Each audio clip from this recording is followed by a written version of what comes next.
미국 국적의 콜린 마샬 작가는 도시와 문화에 대한 날카로운 통찰력으로 각 나라의 특성을 분석하는 저널리스트입니다. 한국어와 한국 문화에 빠져 한국 문화 전도사가 된 마샬 씨는 미국의 주간지 더 뉴요커에 기고문을 실어 한국인들은 다른 어떤 나라들보다 선진화된 시스템을 갖고 있지만 선진국임을 받아들이기 어색해한다며 그 사례와 역사적 이유를 소개했습니다. 해당 기고문에서 그는 한국에 방문한 외국인들이 공통적으로 서울의 지하철 시스템과 다른 주요 국가들에서는 상상할 수조차 없는 사소한 편의시설에 부러움을 표현한다고 했습니다. 한국은 지난 10년 넘게 선진국 중에서 가장 강렬한 인상을 남긴 국가 중 하나로 여겨져 왔고, 여기에 더해 K-팝과 영화 등 사회 문화 전반에 걸친 비약적 발전은 한국을 세계로 알릴 수 있는 계기가 되었다고 했습니다. 그가 처음 한국에 왔을 때도 사람들이 미국을 두고 한국을 택하는 이유에 대해 알지 못하겠다는 반응을 보였는데, 미국의 큰 도시들에 비해 상대적으로 낮은 서울의 강력 범죄 수와 공중 화장실을 예로 들며 이제 쉽게 미국과 비교할 수 있다고 전했습니다. 그러나 그는 한국인들이 여전히 자신들의 나라를 본질적으로 후진국으로 보는 경향이 있다고 지적했습니다. 마샬 작가는 한국을 선진국이라고 칭하며 정작 한국인이 자국을 후진국이라고 여기는 인식이 국가 열등감에서 비롯되었다고 분석했습니다. 이런 현상에 대해 마샬 작가는 그 이유를 세 가지로 내놨는데요. 첫 번째는 한국인에게는 비교에 대한 집착이 있다고 했습니다. 남을 모방하는 사고방식에 기인하는데 경쟁적이고 개성이 없는 일률적인 사회 분위기가 이를 만들었다는 것입니다. 두 번째는 과거 한반도를 장악했던 일본이 한국인을 억압하고 차별했던 식민지식이 형성된 집단 무력감을 꼽았고, 세 번째는 반복된 재난으로 인한 충격의 지속성 등을 들었습니다. 국가 재난 경험과 잦았던 실수들이 한국인들에게는 강렬하게 남아있어서 이번 코로나 사태에 대한 한국 정부의 대응이 굉장히 선진국스러움에도 불구하고 국민들이 이를 실감하지 못한다는 것입니다. 하지만 그는 한국인들만 모르고 있을 뿐 한국은 이미 전 세계에서 가장 주목받는 선진국이라고 했습니다. 그러면서 재난적 상황에 빛을 내는 한국인들의 단합력에 주목했는데요. 미국을 예로 들어 미국인들이 생각하는 사회는 모두가 통상적으로 생각하는 하나의 개념이 아니다. 한국과 달리 연대감이 부족하다며 2001년 9.11 테러 당시 나는 워싱턴 DC에서 살았는데 그 상황에 크게 공감하지 못했다. 마치 다른 나라에서 발생한 일인 듯 했다고 털어놓았습니다. 실제로 아직도 미국에는 마스크 착용에 난색을 표하는 사람이 많은데 이는 사회 연대의식이 떨어지기 때문이라는 분석을 내놓았습니다. 미국과 한국의 국가 시스템도 비교했는데요. 미국 방역 체계의 문제점은 상황이 벌어지고 한참 뒤에야 움직인다는 주장을 하며 2005년 허리케인 카트리나를 예로 들었습니다. 준비 없이 큰 피해를 입었던 뉴올리언스는 15년이 흐른 지금까지 완전히 복구되지 않았다. 코로나도 마찬가지다. 반면 한국은 메르스와 사스를 경험하고 얻은 교훈으로 비교적 준비가 잘 돼 있어서 코로나에 대한 대응을 훌륭하게 대처하고 있다고 했습니다. 그는 한국인들이 스스로 가진 선진국과 후진국에 대한 개념을 재정의해 국가 열등감에서 벗어나야 한다고 주장했습니다. 그러면서 한국에서 가장 인상 깊었던 순간은 코로나19 사태에도 불구하고 편의점 매대에 휴지가 남아있는 것을 볼 때였다며, 코로나 사태로 이런 국가 열등감에서 벗어나야 한다. 이미 한국은 충분히 선진화된 국민들과 국가 시스템을 가지고 있다고 주장했습니다. 이렇게 주장한 사람은 이뿐만이 아닌데요. 전 이코노미스트 한국 특파원 다니엘 튜터 역시 한국에서는 내재화된 서양 우월주의를 쉽게 볼 수 있다고 주장했습니다. 최고의 교육은 미국식이고 글로벌 스탠다드도 늘 서양 기준이고 한국의 유명인이 서양에서 인정이라도 받으면 한국 언론은 유별날 정도로 열광한다고 지적했습니다. 하지만 한국은 학생으로 따지면 이미 여러 방면에서 청출어람을 이뤘다고 할 수 있다는 평가를 했습니다. 이미 한국은 많은 부분에서 미국을 넘어섰고 국민들은 더 건강한 삶, 더 나은 교육과 적은 실업자 수로 가난하게 살 가능성이 적다. 현재 한국의 사회계약 개념은 영국이 한때 보장했다가 이후 대부분을 잃었고 최근 다시 구축하려고 노력 중인 수준을 유지하고 있다. 이는 미국이 단 한 번도 가져보지 못한 것이다. 이 사회계약의 기본 구조는 국가가 일정 수준의 보호를 제공하면 개개인 역시 그 대가로 국가에 일정 수준의 신뢰를 신뢰를 주는 것이다. 나는 현재 흐트러지기 시작한 미국의 모습에 고개를 떨구게 된다며 한국에서 자신이 마치 코리안 드림으로 사는 것처럼 느껴진다고 밝혔습니다. 한국에 대한 평가를 한 기자는 또 있는데요. 더 타임즈, 가디언, 워싱턴 타임즈 등에서 십수년간 한국 특파원을 지낸 마이클 브린 기자는 우리나라의 특징에 대해 30가지 분석을 내놨습니다. 첫 번째로 평균 IQ 105를 넘는 유일한 나라라고 했는데요. 참 이 이야기 저도 많이 들어봐서 이게 정말 사실일지 궁금해서 자료를 더 찾아봤습니다. 영국의 얼스터대 리처드 린 교수와 핀란드의 헬싱키대 타투 빈하넨 교수가 공동으로 세계 185개국 국민의 평균 지능지수를 조사했고, 영국의 유력 일간지 더 타임즈에 실린 국가별 지능지수 자료를 보면 한국은 조사 185개국 중 홍콩 IQ 107에 이어 106으로 세계 2위를 했습니다. 3위는 일본 IQ 105, 4위는 대만 IQ 104, 5위는 싱가폴 IQ 103, 공동 6위 오스트리아, 독일, 이탈리아, 네덜란드 IQ 102, 10위는 스웨덴과 스위스가 IQ 101로 10위에 랭크되었습니다. IQ 105를 넘는 유일한 나라는 아니지만 최상위권에 속하는 것임에는 분명해 보입니다. 한국인만의 특징 두 번째, 일하는 시간 세계 2위, 평균 노동시간 세계 3위인 잠이 없는 나라. 이것도 궁금해서 자료를 좀 찾아봤습니다. 프랑스의 시장조사 업체인 입소스가 지난해 세계 20개 나라를 대상으로 수면시간에 대해 조사를 한 결과 우리나라 국민이 가장 수면시간이 부족한 것으로 나타났습니다. 입소스 조사에 따르면 우리나라 국민 가운데 35% 정도만 수면시간이 충분하다고 답했고, 나머지는 잘 모르거나 그렇지 않다고 답한 것으로 조사되었습니다. 이는 조사 대상인 20개 국가 가운데 가장 낮은 수치입니다. 실제로 이런 수면 부족은 네덜란드의 필립스가 해마다 실시하는 글로벌 수면 실태 조사 결과에서도 나타났는데요. 필립스가 12개 국가의 성인 1000여 명을 대상으로 조사한 결과 평일 평균 수면시간이 6.8시간이고 주말 평균 수면시간은 평일보다 1시간 정도 긴 7.8시간으로 나타났습니다. 이 역시도 정확한 분석이었다고 보입니다. 한국인만의 특징 세 번째, 문맹률 1% 미만인 유일한 나라. 네 번째, 미국과 제대로 전쟁했을 때 3일 이상 버틸 수 있는 8개국 중 하나인 나라. 다섯 번째, 세계 유일의 분단국가이며 아직도 휴전 중인 나라. 여섯 번째, 노약자 보호석이 있는 5개국 중 하나인 나라. 일곱 번째, 세계 2위 경제대국 일본을 발톱 사이에 때만큼도 안 여기는 나라. 여덟 번째, 여성부가 존재하는 유일한 나라. 아홉 번째, 음악 수준이 가장 빠르게 발전한 나라. 열 번째, 지하철 평가 세계 1위로 청결함과 편리함이 최고인 나라. 11번째, 세계 봉사국 순위 4위인 나라. 12번째, 문자 없는 나라들에게 UN을 통해 한글을 제공한 나라. 이것도 궁금해서 자료를 좀 찾아봤습니다. 현재 3개국이 한글을 사용하고 있는데요. 첫 번째 국가는 2009년 인도네시아의 어느 섬마을에 한글이 수출됐다는 소식이 전해지면서 한글 수출 1호 사례로 한동안 여러 매체를 통해 대서특필되기도 했던 찌아찌아족입니다.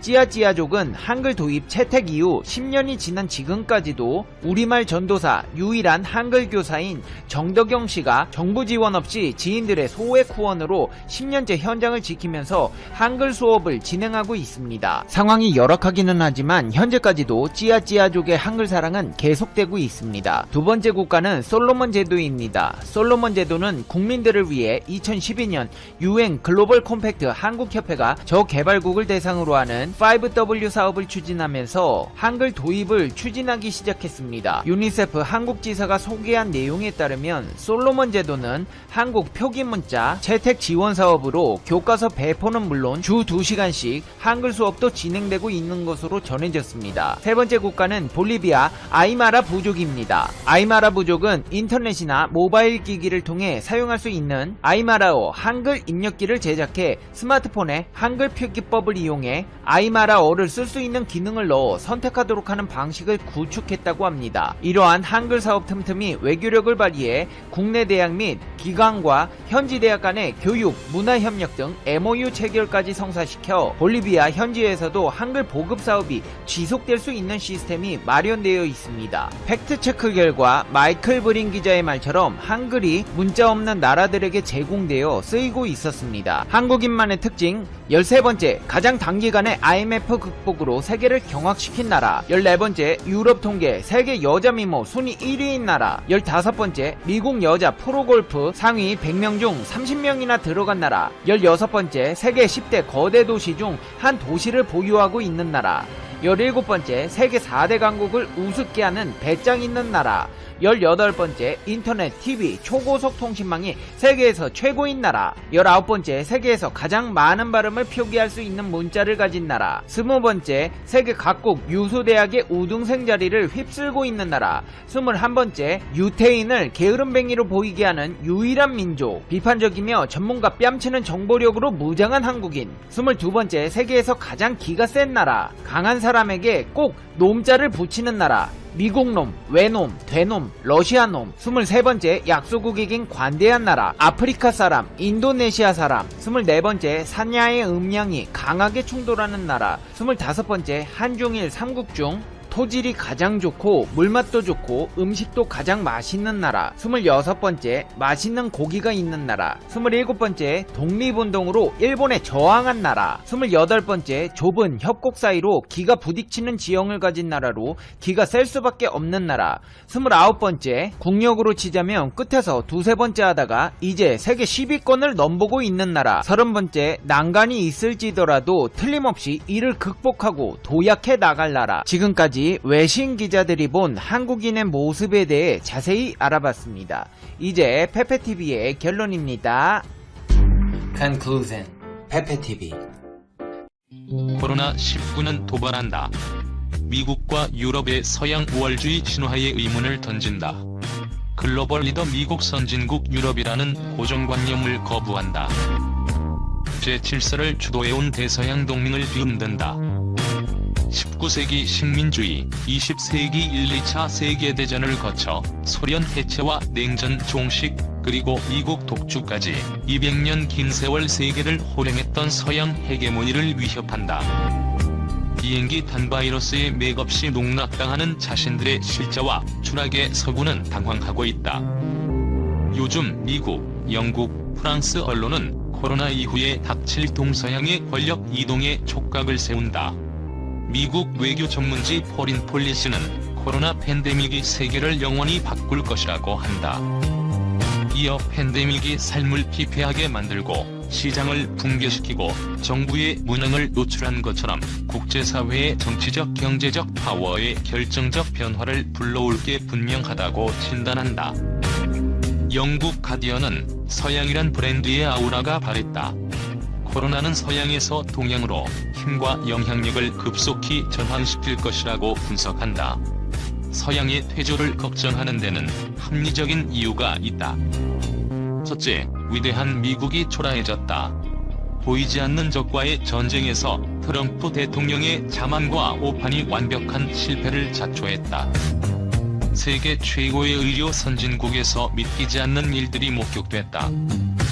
텅 빈 공포의 뉴욕, 방호복이 없어 비닐을 뒤집어 쓴 의사, 인공호흡기를 나눠 쓰는 환자, 두려움에 울부짖는 의료진과 시민의 참담한 광경은 세계인에게 미국을 다시 보게 했다. 사망자가 24만 명에 이를 수 있다는 암울한 전망이 허망한 죽음의 땅이란 극단적 표현도 등장했다. 투키디데스의 함정으로 유명한 그레이엄 앨리슨 하버드대 교수는 미국을 세계의 입법자, 경찰, 재판관 노릇을 하는 자비로운 패권국이라고 한 적이 있다. 그런 미국의 리더십은 실종됐다. 코로나 사태에도 나만 살자식 미국 우선주의는 공조와 협력을 기대했던 우방들을 실망시켰다. 크게 간다며 2조 2천억 달러를 경기 부양에 쏟겠다고 했지만 제2차 대공황의 우려만 요란해진다. 가디언에선 나르시시즘에 빠진 트럼프, 그가 더는 세계의 지도자가 아니라는 점이 작은 위안이라고 고집었다. 둘째, 명세기 G7 선진국인 독일, 영국, 프랑스, 이탈리아의 허상이 드러났다. 전염병으로 하루에 몇백 명씩 대죽음이 이어지는 나라들이 사회주의적 복지의 모델이었다는 사실에 자신들조차 놀랐다. 요람에서 무덤까지를 자랑하던 영국, 유럽의 경제 기관차로 불리는 독일, 삶의 기쁨을 누린다는 프랑스, 달콤한 인생을 노래하는 이탈리아, 15세기 대항해 시대를 열었던 스페인은 과거의 영광에 그저 머물러 있었던 것인가? 하나의 유럽을 꿈꾸는 유럽 공동체 정신마저 사라졌다. 유럽연합 회원국들은 바이러스의 공격이 본격화되자 서로의 국경을 닫고 이웃 나라의 의료품 지원을 막아버렸다. 세계를 지도할 선진국이라고 부르기도 민망하다. 대서양 동맹도 사실상 와해됐다. 유럽에서 코로나가 퍼지자 미국이 제일 먼저 한 방역 조치가 유럽인 막기였다. 셋째, 동양의 재발견이다. 한국, 중국, 싱가포르, 대만이 봉쇄, 사회적 거리두기, 신속한 진단 같은 대응으로 확산의 고삐를 잡은 방역 모델에 서양은 주목했다. 개인보다 사회와 국가를 앞세우는 동양적 가치, 위계와 유대를 중시하는 유교 문화의 장점을 새로 평가했다. 뉴욕타임스 칼럼니스트 토머스 프리드먼은 아시아의 강한 유대 사회와 미국, 이탈리아 같은 느슨한 사회를 비교했다. 그리고 개인 자유보다 규율을 앞세우는 문화가 위기 때 사회 결속을 강화한다고 했다. 동양적 가치가 코로나 이후 뉴노멀이 될 수 있다는 뜻이다. 넷째, 경제적으로 서구에 대한 동양의 종속 시대는 지나갔다. 서양 우월주의의 원천은 압도적인 부와 힘이었다. 서양은 경제력과 무력을 바탕으로 시장 경제, 민주주의 등 서구적 가치와 제도를 동양에 이식하려 했다. 국제통화기금에 따르면 2019년 현재 명목 국내 총생산에서는 달러 기준으로 세계 1위는 미국이지만 2위 중국, 3위 일본, 12위 한국을 합치면 비슷하다. 실제 국민들의 구매력을 평가하는 기준의 GDP로는 중국이 미국을 따돌렸다. 세상이 변해가고 있다. 세계의 공장 중국이 재채기를 하면 지구촌이 독감을 앓는다. 서양 우월주의는 종언을 구할까? 서양의 학자, 관료, 언론은 코로나 재앙을 스페인 독감, 1, 2차 세계대전, 대공황, 금융위기 등 세계적 대격변에 비견하며 자성과 각성을 촉구한다. 그저 변에는 통치와 지배의 기득권을 내주지 않으려는 강자의 본능과 절박함도 깔려있다. 우리가 방역 모범국이라고 우쭐대는 동안 중국의 동양과 미국의 서양 사이에 헤게모니 쟁탈을 위한 문명의 충돌이 시작됐다. 이 격동의 시간을 우리는 어떻게 준비해야 하는가? 인류의 안녕과 번영을 위해서 대한민국이 공헌하는 놀라운 이유. 빨리빨리 DNA도 이럴 때 빛을 발한다. 한국의 진단키트 제공 제안에 적절히 대응하지 못했다는 점을 후회한다. 치명적 실수였다. 사과하고 싶다. 코로나19 대처를 위해 의료 장비를 지원해 줄 수 있나? 한국 바이오의 신한류다. 신종 코로나 바이러스 감염증이 팬데믹으로 번지면서 세계 곳곳에서 한국 코로나19 진단키트를 보내달라는 SOS를 보내고 있다. 한국 바이오 협회에 따르면 시젠과 코젠 바이오텍, 솔젠트, SD 바이오 센서 등 식품의약품 안전처의 긴급 사용 승인과 수출 허가를 받은 국내 4개 기업이 세계 47개국의 진단키트를 수출하고 있다. 수출 으뜸은 4개 기업 중 유일한 상장사인 시젠이다.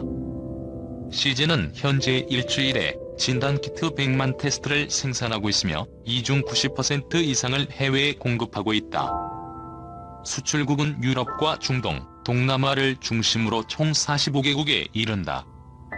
최근 확진자가 급증하고 있는 미국의 경우 지난 16일부터 FDA 승인을 받지도 않은 상태에서 추후 승인을 전제로 시젠의 진단키트를 수입해 이미 사용하고 있는 것으로 밝혀졌다. 코로나19 발병 초기 한국 성지 순례에 참여했던 관광객들을 억류했다 돌려보낸 이스라엘은 자국에서 쓰는 진단키트 수요의 전부를 시젠에 의지하고 있다. 시젠, 코젠 등 한국 중소기업, 세계 진단키트 주도. 시젠 관계자는 해외 곳곳에서 정부 차원에서 요청이 밀려들고 있지만 생산 물량이 따라주지 못해 적자는 국가의 주문을 거부하고 있는 실정이라며 현재 지하 회의실을 개조하고 공간을 새로 임대하는 등의 방법으로 생산 시설을 늘리는 작업을 하고 있다고 말했다. 지난달 4일 국내에서 처음으로 긴급 사용 승인을 받은 고젠바이오텍도 현재 일주일에 25만 명을 진단할 수 있는 키트를 생산하고 있으며 이 중 70%를 해외로 수출하고 있다. 수출국이 다양한 시즌과 달리 고젠은 사우디아라비아 등 중동 국가를 중심으로 30여 개국에 제품을 보내고 있다. 현재 국내에는 이들 기업 외에도 42개사 60여 개 제품이 질병관리본부에 긴급 사용 승인을 신청한 상태다. 선진국이 한국에 진단키트 지원 호소하는 이유. 왜 세계는 미국이나 유럽 등 기존 바이오 과학 선진국이 아닌 한국, 그것도 중소기업의 진단키트에 목을 메고 있을까? 미국 대통령이 정상회담을 통해서까지 진단키트를 요청한 것은 전례가 없는 일이다. 우선 미국, 캘리포니아를 중심으로 첨단 바이오 기업이 즐비한 미국에서 제대로 된 진단키트가 왜 없을까? 해답은 한국처럼 양산시설을 갖춘 기업이 진단시약과 키트를 개발하는 구조가 아니기 때문이다. 각 주의 질병통제센터와 공공임상연구실이 자체적으로 진단시설을 개발하고 FDA의 승인을 얻어 감염병 진단에 대응하는 시스템이다. 그간 팬데믹에 이를 정도 감염 환자 폭증을 경험한 적이 없어 공공기관에서의 생산만으로도 충분했다. 게다가 이번에 개발한 코로나 진단키트에 오류가 생기면서 그나마도 공급이 더 늦어졌다. 결국 미국은 뒤늦게 다국적 기업 로슈에 진단키트 공급을 요청했지만 이마저도 부족한 상황이 된 것이다. 유럽은 어떨까? 이들 국가에도 바이오, 제약 관련 기업이 있지만 코로나19가 중국과 한국에서 번질 당시만 하더라고 남의 나라 얘기 정도로 여긴데다. 의사결정 과정이 늦은 대기업 중심이라 대응이 늦었다는 게 업계 관계자들의 분석이다. 반면 한국은 진단키트 생산 기업들이 중소, 벤처기업들이라 오너 중심의 빠른 결정을 할 수 있었다. 여기에 그간 쌓아 올린 노하우가 빛을 발했다. 국내 업체들은 기존에 하루 이상 걸리던 진단을 대용량으로 4에서 6시간 만에 해결할 수 있다. 진단 정확도도 98% 이상을 보여 체코, 헝가리 등지에서 부정확한 진단으로 물의를 일으킨 중국 제품과 대조를 이뤘다. 질병관리본부의 빠른 판단도 결정적. 최외 진단기업협의회 운영위원을 맡은 오기환 한국바이오협회 전무는 이번처럼 갑자기 코로나19 사태가 벌어질 때는 진단키트의 양산이 필요한데 대량 생산을 할 수 있는 것은 민간기업 섹터밖에 없다며, 한국은 그간 사스와 메르스를 경험한 진단 관련 민간기업들이 노하우를 쌓아 이번에 빠르게 움직일 수 있었던 것이라고 말했다. 오 전무는 질병관리본부가 긴급 사용 승인제를 활용해 기업에 발빠르게 진단키트 개발을 요청한 것도 결정적 역할을 했다고 덧붙였다. 긴급 사용 승인